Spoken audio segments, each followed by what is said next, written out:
સુરતમાં 23 વર્ષની એક શિક્ષિકા 11 વર્ષના સ્ટુડન્ટને ભગાડી જવાની ચકચારી ઘટના મુદ્દે પોલીસને મોટી સફળતા મળી છે.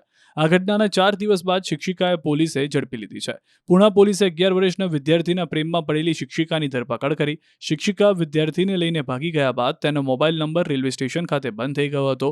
રેલવે સ્ટેશન અને બસ સ્ટેન્ડના સીસીટીવીમાં શિક્ષિકા અને વિદ્યાર્થી દેખાઈ આવ્યા ન હતા, જેથી તે પ્રાઇવેટ બસમાં ભાગ્યા હોવાની આશંકા સાથે વધુ તપાસ કરવામાં આવી. જે દરમિયાન શિક્ષિકા પાસે અન્ય એક નંબર હોવાની જાણ થઈ, જે નંબર ચાલુ હોવાથી અને ટ્રેસ કરવામાં આવ્યો.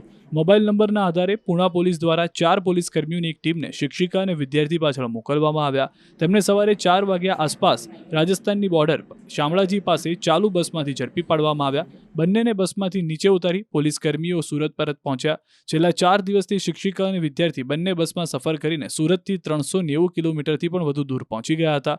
બંનેની પ્રાથમિક પૂછપરછમાં જાણવા મળ્યું હતું કે શિક્ષિકા અને વિદ્યાર્થી બંને છેલ્લા 3 વર્ષથી એકબીજાને ઓળખે છે. વિદ્યાર્થી આ શિક્ષિકા પાસે છેલ્લા 3 વર્ષથી ટ્યુશન જતો હતો.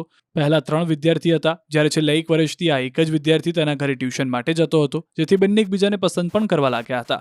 શિક્ષિકાની ઉંમર વર્ષ 23 માનવામાં આવી રહી છે. પરિવારજનો લગ્ન માટે કહી રહ્યા હતા. પરિવારજનોએ ઠપકો પણ આપ્યો હતો. આ સાથે વિદ્યાર્થીને પણ પરિવારજનો અભ્યાસ માટે ઠપકો આપતા હતા. જે દરમિયાન શિક્ષિકાએ તમામ તૈયારીઓ કરી હતી અને આ વિદ્યાર્થીને સાથે ભગાડીને લઈ ગઈ હતી. આ બાબતે પોલીસ તપાસ કરી રહી છે.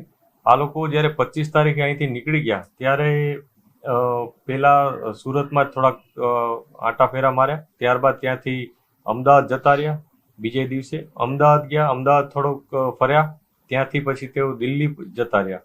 દિલ્હી જઈ ત્યાં થોડીક વાર બજારમાં ને એમાં એ લોકો ફર્યા હતા અને ત્યારબાદ ત્યાંથી વૃંદાવન જતા રહ્યા હતા.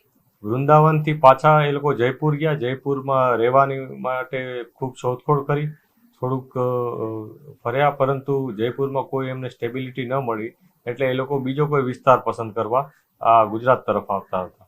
આ બાબતને જે ઇન્ફોર્મેશન પોલીસને મળી તો પોલીસની ટીમ તરત જ અહીંથી નીકળી ગઈ હતી અને તત્કાલ આ લોકોને રસ્તામાં જ આંતરી અને એમને પકડી પાડ્યા હતા. પકડી અને જે બેસિક પૂછપરછ અમે કરી છે, જે માહિતી અત્યારે પોલીસ પાસે છે, એમાં એવું છે કે બંનેને ઘરેથી કંઈ ને કંઈ ઠપકો હતો એ પ્રકારનું એ લોકોએ નિવેદન આપેલ છે. આ બધી વસ્તુ અમે તપાસ કરી રહ્યા છીએ કે ઘરેથી એમને કોઈ પ્રોબ્લેમ હતો કે બીજું કોઈ કારણ હતું. આ બધી બાબતની તપાસ અત્યારે ચાલી રહી છે.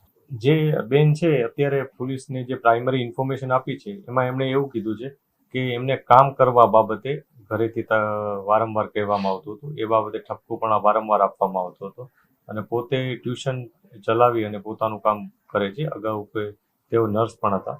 એટલે આ પ્રકારનું એમનું આખું લાઈફસ્ટાઈલ બાબતે એમણે અમને જણાવ્યું છે.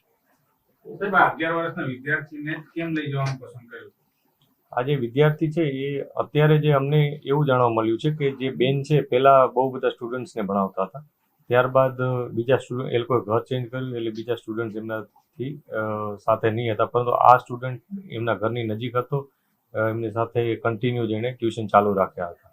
એટલે એના સાથે કદાચ કોઈ પ્રકારનું એમનું અન્ડરસ્ટેન્ડિંગ અથવા બોન્ડિંગ બની ગયું હોય અથવા બીજું કોઈ કારણ, એ બાબતની તપાસ અત્યારે ચાલુ છે.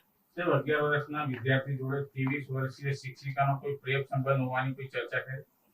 આવી કોઈ ઇન્ફોર્મેશન હજી સુધી પોલીસને મળી નથી, પરંતુ અમે તમામ દિશાઓ ઓપન રાખી અને ઇન્વેસ્ટિગેશન કરી રહ્યા છીએ. કોઈ એક એંગલ કે કોઈ એક વેથી ઇન્વેસ્ટિગેશન ચાલુ નથી.